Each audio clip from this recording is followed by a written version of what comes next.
Caledonian McBrain and the Big Light present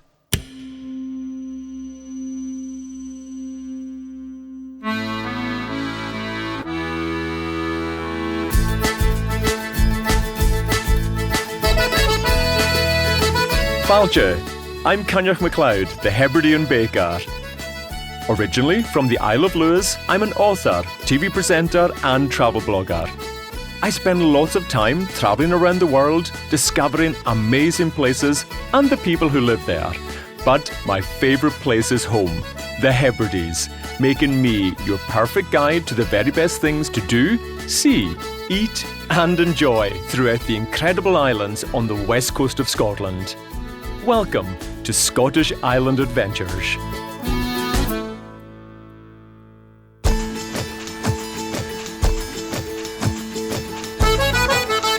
In this episode, I'm whisking you off to the island of Harris. Just a short ferry trip from Uig on the Isle of Skye to the bustling main ferry port of Tarbert.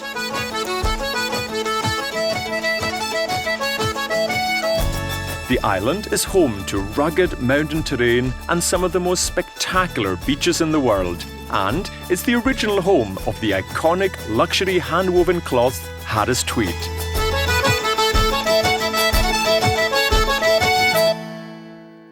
Coming up, I visit the Isle of Harris Distillery, take a trip to the uninhabited island of Tarrantse, and head south to the fascinating 16th century St Clement's Church in Rodel. But first, I'm delighted to be joined by Emma Macleod, an incredible Gaelic singer whose passion for traditional music and storytelling has won her many fans and awards, particularly the prestigious traditional gold medal at the Royal National Mod in 2021.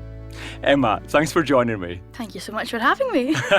Now, Emma, Harris is one of the most beautiful places in the world. Isn't it just? It's stunning. From Luscantown Beach to Glass Lighthouse in Scalpe, there's just so much to see.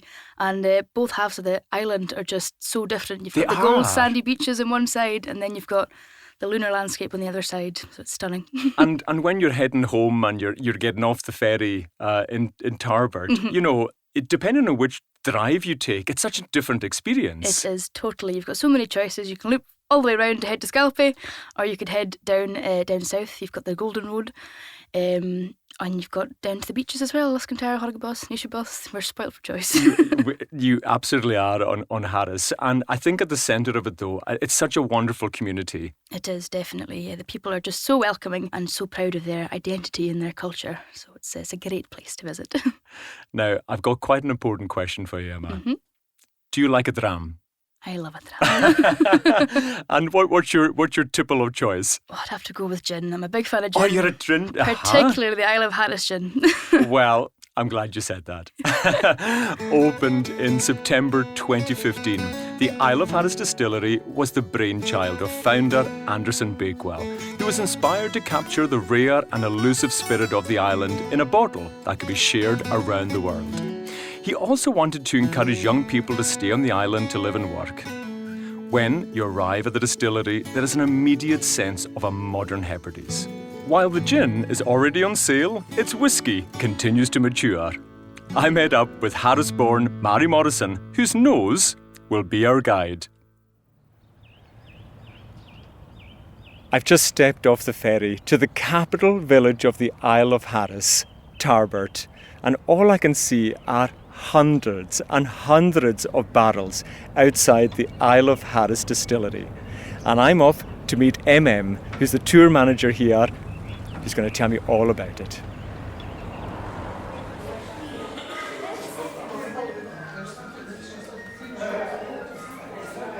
We're here in the flavour room at the Isle of Harris Distillery. Now, we've arrived at the distillery today, and it's so busy. Like, there's a queue of people here buying 2, 3, 4 bottles of gin. There's a tour happening as well. It's become a big part of the community of Tarbert. Absolutely, Coinneach. You know, it's interesting that you say that, because 3 weeks ago, when we announced the launch of our Herach whisky, we had an event here at the distillery, and I went home after a wonderful night, a wonderful Cayley here, And I said to my husband, you know, the distillery really is in the heart of our village here in Harris. It is a hub, it is a meeting place, a gathering place, and so many lovely memories are made right here at the distillery. Before we even get to the whiskey, tell us a bit about what has happened to the distillery since you started releasing the Harris gin. Oh, Coinneach, it's been tremendous. It really has been. It's been a wonderful nearly 8 years of our Harris gin, connecting us to so many countries, over 30 countries. We're using our own water, you know, in the gin to dilute it to bottle strength. Our whiskey is all Harris water. And isn't it just tremendous? It actually is quite emotional thinking that people who are connected with us from Canada, USA, across to New Zealand and Australia are drinking some of our island water.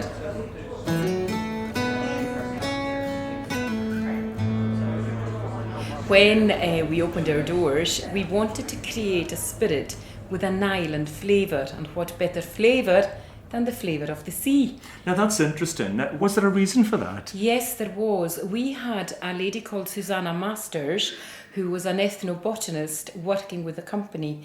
Back in the days before wild swimming was such a popular pastime, that's what she enjoyed doing. Oh, wow. And it was on one of those trips under the sea that she found the sugar kelp. And that's just one of the botanicals that Yes. are in the gin. So give us a guide of what other flavours to expect. Well, can we pour a wee Harris gin oh, first? I would love one. I think we should. Listen to the best sound in the world. Listen to that, just pour perfectly. At this time of the day, nothing like This is the a wee perfect time gin. of day. Sláinte. Sláinte bhór. Nisha, what are you smelling there before we come to the botanicals? Well, for me, there's a real citrus in it as well. Is that what I'm getting? Isn't there? So that is the bitter Seville orange peel. Right. There's also the English coriander seed. There you go, smell it. But as the citrus kind of disappears, what then are you smelling? Oh, wow. There's definitely juniper. That's a kind of real burst, isn't it? The juniper as well. Smell the lovely aroma from these juniper berries. Oh, wow, that's beautiful. And really, it can't be gin without the juniper berries. No, it can't. Feeling down that very tactile bottle, the waves of the sea, but looking at it from front to back, you have that wonderful angular pattern of the herringbone of Harris Tweed. Smell that. When you smell, thinking about, especially on a wilder day. Today, maybe not so much because it's so calm, but when it's really wild and the waves being whipped up. Oh, It's beautiful. just- It's so fragrant. have a wee taste I'm now, gonna have a see wee if you dram. can taste Thank you. anything. Wow. Now, we're having it straight just now. We'll talk Yes. about how you would serve it, but there is a definite warmth. Yes, As there we would say in Gaelic, there's a blas. That's very true. Now, how's the best way to serve the gin? Well, to create the perfect Harris serve, I'm going to add wow. a couple of drops of pure distilled sugar kelp to your gin. Okay. We like a nice strong gin here.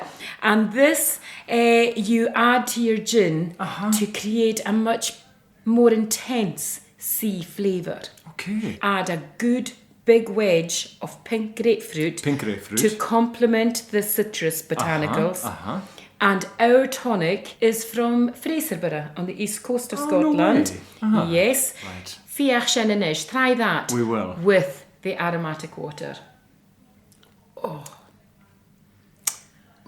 it's so good. Isn't that so smooth? It's so good. It is. Oh, Ashen Ma. I hashen ma. You know, the past 7-8 years, we've been celebrating the Harris gin here, but we've been waiting. You've called your whiskey the Heroch.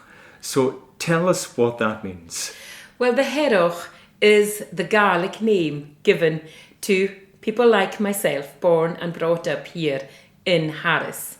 like you are a Yosoch. I'm a Yosoch, a neighbour next door. We won't hold that against you being across the border. But what should people expect from the Heroch?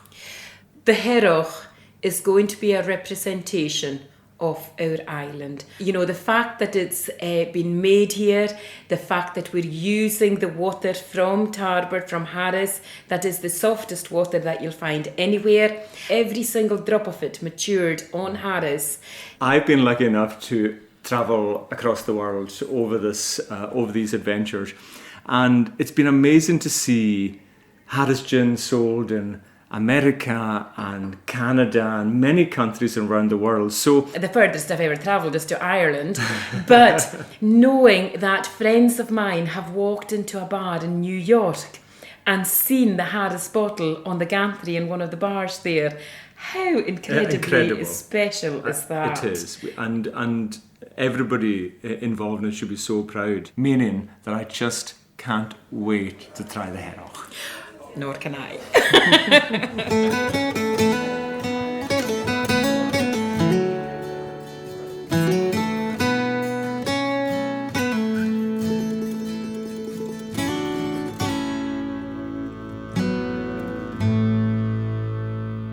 Well, Emma, listening to so passionate about the Isle of Harris Distillery, but are you looking forward to trying the whiskey? I cannot wait.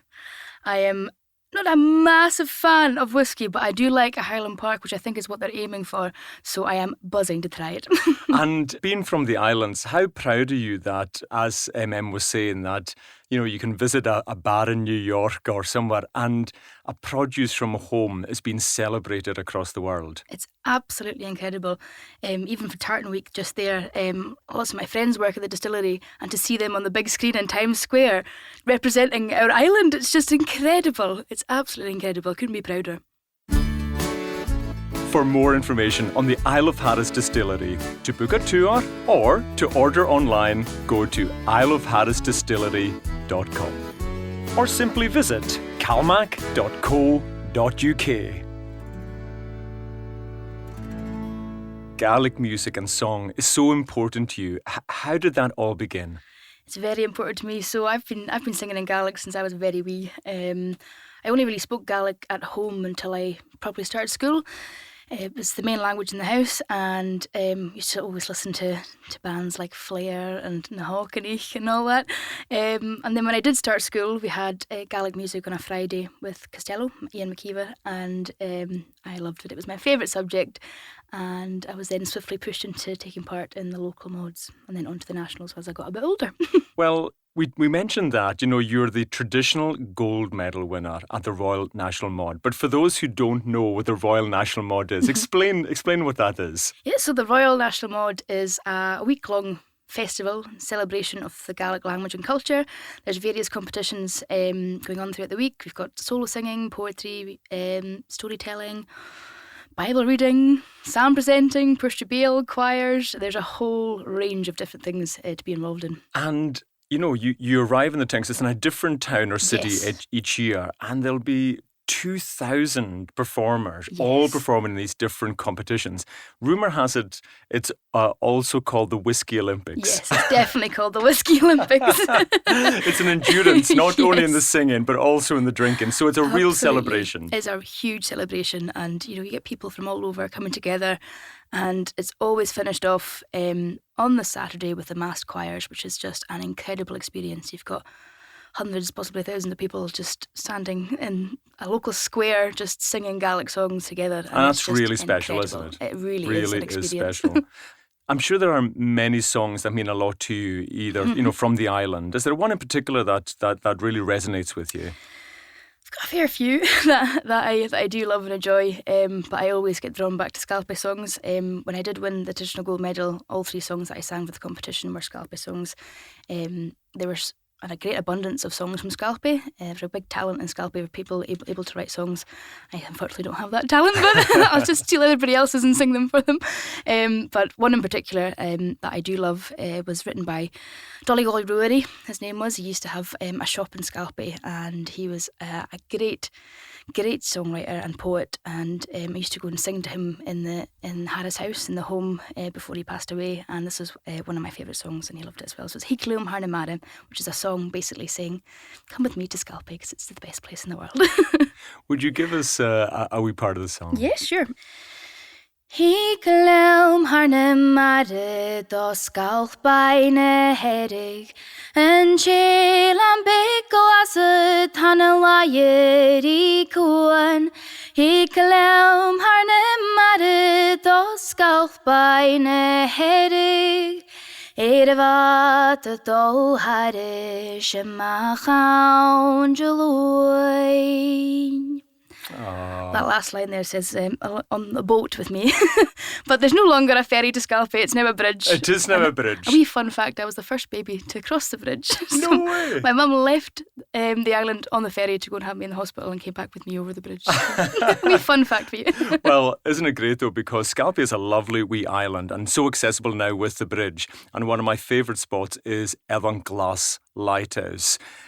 Like a wee bit of a rugged track out there, but definitely recommend a trip out to the lighthouse. Absolutely. The views are beautiful. Oh, totally. It's probably about half an hour to walk out from the main road out to the lighthouse, and you see over to Skye, you see loads of different wildlife, and it's just incredible. Such a quiet and peaceful place. I love going out there. Well, another quiet and peaceful place, this time on the most southerly tip of the island of Harris, is the village of Rodel. At its centre is the 16th century St. Clement's Church, built for the chiefs of the Macleods of Harris. It was a Catholic church before falling into disuse shortly after its completion around 1560 as a consequence of the Reformation. The churchyard continued to be used as a Clan Macleod burial site. However, by the 19th century, it was simply being used as a cow byre, before being restored by the Countess of Dunmore in 1873. I follow in the footsteps of centuries of Macleods to find out more about this important medieval church.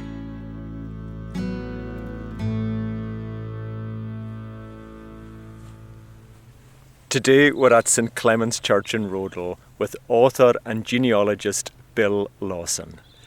So who am I? Well, Bill Lawson. I've been in Harris for more years than I care to count, but not from here originally. I was born in Ayrshire, but I was coming up here as a youngster to start this, and I was fascinated by the community's knowledge of its own history. And I think I realised fairly early on that the old people were full of this and the young people weren't listening to them, and somebody had better start. A lot of it was going to be lost. So I did start, and it became a hobby. I spent most of my time here when I could, and then it got beyond the stage of being a hobby and became an obsession. And 30 years ago I decided, right, I'm going to concentrate on, not in genealogy, but on local history, which brings in the genealogy, and trying to tie things together and try and write them down so that they're not forgotten when people go. And you've got a place called Shalom. People come and visit Shalom. People come and visit, and they can exhibitions, but most of the genealogy is done online, yes. And I've seen that map you've got in Shalom of all the people that you've helped find their families or their family trees. Because as you say, it's not the easiest thing to do when they visit the islands to know what village or what house or those kind of things. Yes. So that's what you've given people. Yes. We're just standing here overlooking this magnificent church. Tell me a little bit about it. Well, to do that, I'm actually going to take you back a bit first, because behind you, on the hilltop there's the remains of an Iron Age fort, a lookout place. And the need for a lookout was developed on the tower here in the church, where you have big lookout windows at the top. So it's a combination of religious and warfare. When would have the church been first built on this site? Nobody knows. It's a straight answer. Uh-huh. Ulster Crotoch rebuilt in the 1570s. It's always said Ulster Crotoch rebuilt it. And that was the kind of mid-late 1500s, is that right? Yes. And so there's been a church here in some state ever since? Ever since, and probably since since Christianity came to the place, there's probably 1200, something like that. Although the Macleods of Dunvegan are literally called the Macleods of Harris, they were here first, and they had land on both sides of the Minch, Dunvegan and here. And if you like, Dunvegan became their land site, and Rodel became their sea site and the religious site. So the chiefs maybe lived in Dunvegan, but they died. They died here, and many of them are buried here. Yes. Why do you think they chose Rodel geographically? You know, we're quite far into the south of Harris where we are right now. But you're starting from the wrong place. Okay. The centre of things is out there, the water. Yes. The sea's the highway, and between Rodel, this is the closest place in Harris to Dunvegan, if you like. They had the North Harris Hills as their hunting grounds for deer, and the fertile islands of Pavey and Bern are out to the west here. So no, it was more a centrepiece. This was nearly like nearly a playground for them in some ways. Oh yes. We're seeing gravestones as we kind of walk up the path, and there's quite a lot of characters who are buried here. And one lady in particular was quite a famous or well-known bard. Tell us a little bit about Marignan. Well, I can't show you where she's. I can show you where she's buried, but I can't prove it to you. Yes, she was not the first female bard in Gaelic, but she's one of the best known. But she also changed the style of bard as poetry that people could remember and recite. The bardic tradition had been very much an aristocratic tradition, and she started using metres, using normal language. It was relevant to the people themselves. Mainly it was aimed at the Macleods, the say of Berner and Dunvegan, because they paid their wages after all. She did give a lot of credit to maybe the wrong Macleods at a certain point, and so she was exiled, wasn't she? She was cast away to... Was it Mull she went to? Or where the thing was actually Scarborough, which is off the coast of Mull itself. Uh-huh. But that's where she's writing the Refume in Hev. She's not hearing the sounds of the ocean. And she would prefer to be hearing the sounds of Patrick's fingers, because Patrick was Peter McCrimmon, the piper, the chief piper. So that's her writing, wanting back. And she got back. And she got back Well, she eventually. got back in condition that she stopped making poems. She didn't, of course, but she said, oh, they're not poems, they're just croons. It's impossible not to feel the stories just coming from beneath you, isn't it? Yes. But the inside is even older, and you're very conscious of history there. Shall we take a walk in, Bill, Yes, and see what's sure. inside? Sure.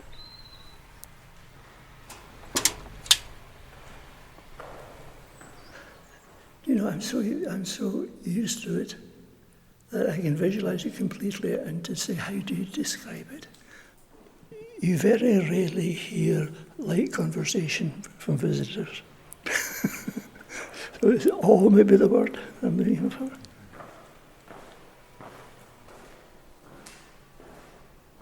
So this is known as, well, Alistair Macleod's tomb, I Yes. guess, in what we're looking at here. Alistair Crotta, hunchback Alistair, because he was wounded by a sword. I can't remember which battle, but one of the many battles with the MacDonalds. Mm-hmm. That's the effigy, which is done in a black schist rock. It's right shiny, showing the power of the Macleods, if you like.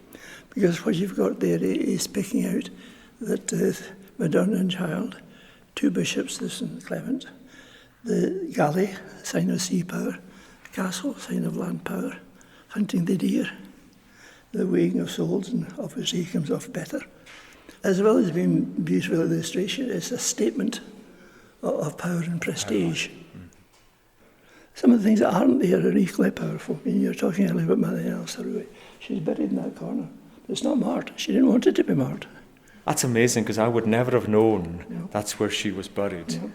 That's amazing. And the light coming through the windows, it really is a very special place.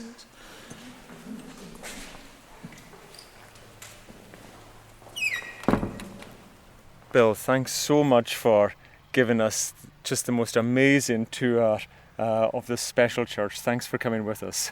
Oh, sure.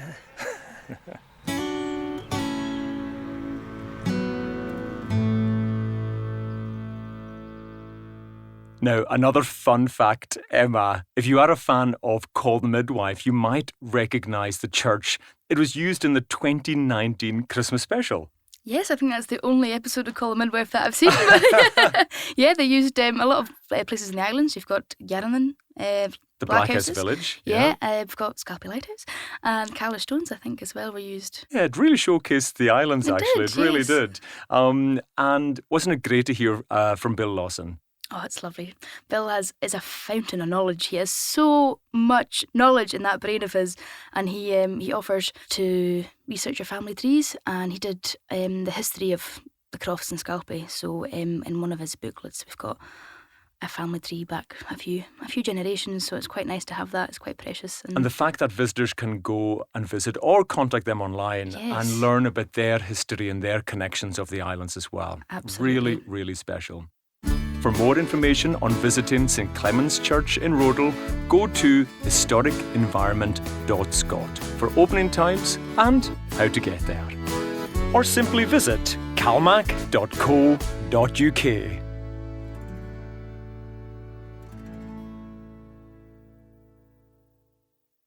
Every Scottish island in your bucket list. Every sunrise, every waterfall. Every bird song, every seashell. Every stroll along the edge of the world. Every new friend you make. Every dance, every dram, every downpour. Every crackling campfire. Every sparkling night sky. Every feast under harbour lights. And every photo under that red Calmac funnel. Every moment, every memory, every journey starts a story. And you can start yours at calmac.co.uk. Tiny Changes is Scotland's national young people's mental health charity. Since 2019, Tiny Changes has helped over 4,000 young minds across Scotland feel better. The charity was set up in memory of artist and Frightened Rabbit frontman Scott Hutchison. Through his music and art, Scott made tiny changes that had a big impact. His honesty and openness about his own mental health inspired people from all walks of life. The team behind Tiny Changes believes that Scotland's young people deserve great mental health. For more information and to donate today, visit tinychanges.com. Max Adventure, experts in self-guided walking and cycling holidays. You choose your route, your departure date, and who you travel with. We do the rest. Includes hassle-free luggage transfers, hand-picked accommodations, easy navigation, and 24/7 support. Let us do the legwork so you can put the miles in. This is active travel led by you. Begin your journey at maxadventure.com. Emma, Harris beaches have been voted as some of the best beaches in the world by TripAdvisor. What's your favourite? I'd have to say Coinneach, I think. Oh, it's beautiful. It's stunning. It's quite a trek to get to, quite a challenge, It but is it's a trek to definitely Coinneach. worth it. It's stunning. And actually, even along the way, there's lots to see. There is. You've got Avonsuya Castle, and just before you reach the beach, you can see all the Highland cows as well. I love those Highland cows. I think they might be the Beautiful. most photographed Highland cows in the world. Definitely, definitely. So what's your favourite beach? Well, my favourite is the beach at Horrigabost and the views over the uninhabited island of Tarrantay. Made famous by the BBC show Castaway, I was lucky enough to take a boat trip over to the island with owner Adam Kelleher.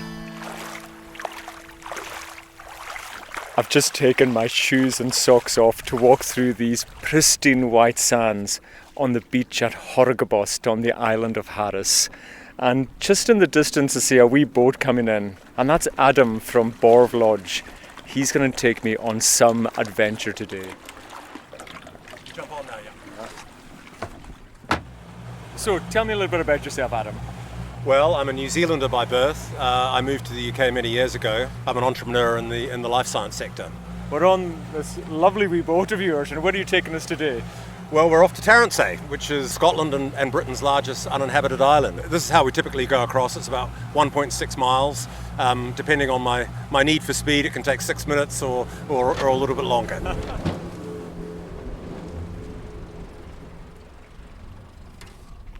This beach, I feel like we're Robinson Crusoe, just about to land. Here we go.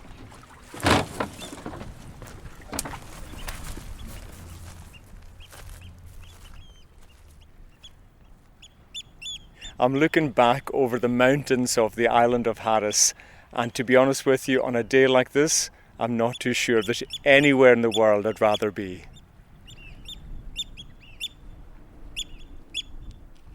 So, and we've been hearing the oyster catchers who have been circling us since we arrived on shore, but this must be a haven for wildlife enthusiasts.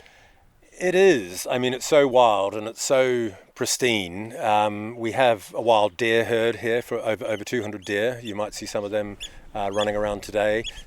What are your plans? What's your aspirations for the island? Well, I think to have a light footprint. I mean, we have an ecological restoration project and we really want to bring back tree life, flora and fauna, to encourage migratory birds to come back. And already we've planted several thousand trees within deer enclosures, which are starting to take. Give us an idea of what life would have been like on Tarrantse, say at the turn of the century, kind of 1900s. I think it would have been very tough. There's no two ways about it. You can see right across the island they have lazy beds, and there's nothing lazy about them at all. You know, these I call them toil beds because, I mean, these are deep furrows that have been dug by hand on which potatoes were grown on the top to basically stop them from drowning in the furrows.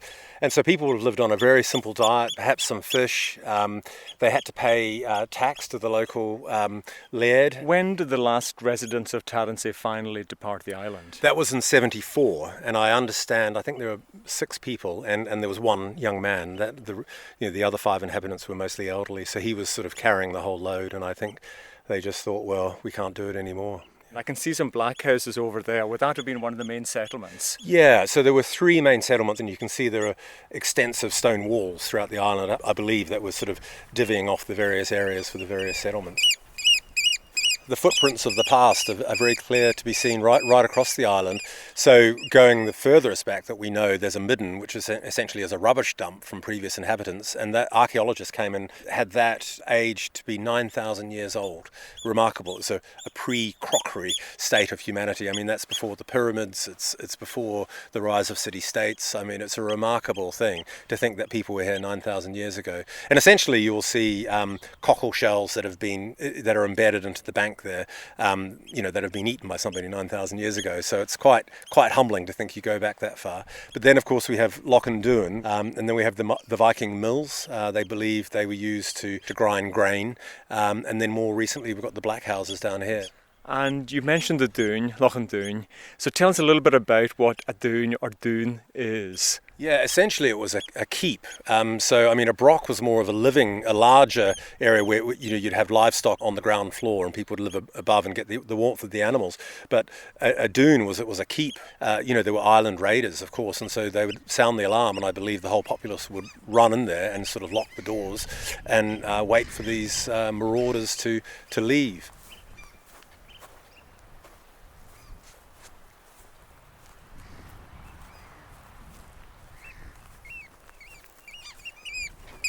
Adam, we've just walked about 20 minutes up to the top of the hill and there's this big loch in front of us. So we're at Loch and Doon, and you can see the stepping stones that reach out to the keep that was in the middle of the loch. But remarkably, if you come across the stepping stones and walk here, you'll find that one of them, when you stand on it, gives a knock. It's like an alarm bell in a way. And they call this Clach Gutermin, is that right? Yes, isn't it? I believe so. Uh-huh. Yeah. And so literally that noise there would alert the people and the folk in the Doon that there might be somebody coming to visit that they might not have expected at 2 a.m. And they might not be that friendly, yeah. Well, we've made the noise, but I don't think there's anybody in the Doon today, so I think we're okay, we can keep going. Indeed.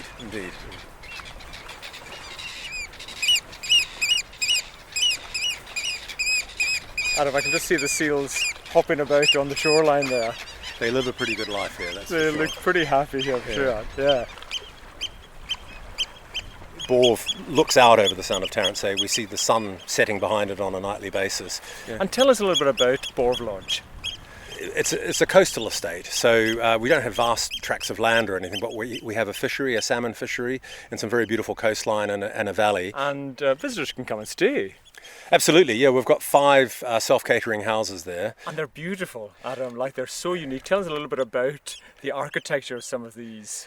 Yeah, so when my wife and I bought the estate in 2007, and I met a leading architect, Stuart Bagshaw, I was really taken by the Carlaway Brock up in Lewis because, I mean, that's a remarkable site that's about 2,000 years old, but you can actually visualise how people lived. So we have 2 houses. We have the Brock. The vision of that was to make it look like a ruin within which there were 21st century luxuries and appeal. And the second house is called the Rock House, and that's people call it like a Flintstone house from that because it looks like it's built within a rock garden. Well, it's so funny because we drove past it on the way here, and that's exactly the words I used. It does look like the Flintstones house. Yeah. It's like the Carlaway Brock. It's almost like every rock tells a story.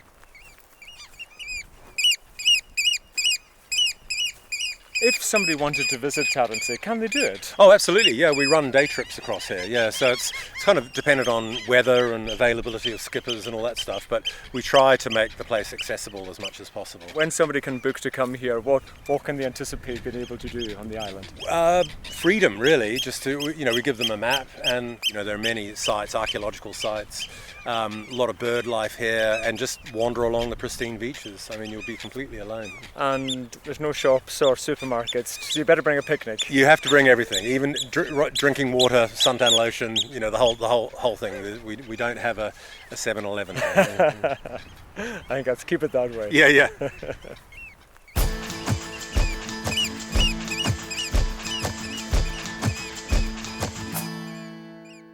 Wasn't that just lovely to hear from Adam there? Have you ever been to Tarrantse? Sadly, no. I've lived in Scalpay for so many years, and it's always been on my list. I was meant to kayak over with my uncle last summer, but it just never happened. I think the weather took a turn for the worst, but it's definitely on my list of things to do. I had just had an amazing time there, and wasn't it just fantastic to hear all the bird life on the island? Very atmospheric. It was the oyster catchers that was. It was some oyster catchers I heard. So. I thought I could hear them speaking Gaelic. So there's a thing that we say in the islands that the oyster catchers, Dríllachan as we call them, speak Gaelic. Because they sound as if they're saying "bigleek, bigleek, bigleek, bigleek." Great impression. And what does that mean in English? That means be wise, be wise. Be wise. So the oyster catcher's a picture was the logo for Tullyallen Police College, and that's their motto, I think, or on their logo. That's amazing. I absolutely love that. Well, for more information on and to book a day trip to Tarrantse, go to isleoftarrantse.com. or simply visit calmac.co.uk. Emma, if you were advising travellers on one last thing they simply must do when visiting Harris, what would it be? Oh, it's a tough question, but I don't think we've covered this yet in our chat. But Harris Tweed is also a massive part of island culture, and they've got a Harris Tweed Museum down in Drinashadder down the bays of Harris. You've got local weavers who are more than happy to take people in to show them how to weave. And if you're heading down the bays, you're as well heading down to Schoonart Cafe, where I used to work when I was in school. Just about to leave, just before I left home. For lovely coffee and scones, and also gorgeous paintings by Andrew Craig. Emma, that sounds amazing. It's true, you can't visit Harris without bringing back a wee bit of Harris Tweed. To find out more, go to the Clawmore Harris Tweed exhibition at harristweed.isleofharris.co.uk.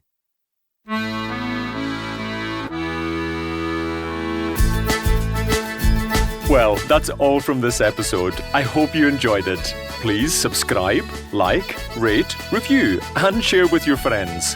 For show notes and more information on this and all my other island destinations, plus full details on Caledonian MacBrain's routes, timetables, prices, and bookings, go to calmac.co.uk. Every journey starts a story, so book your Caledonian MacBrain island adventure now.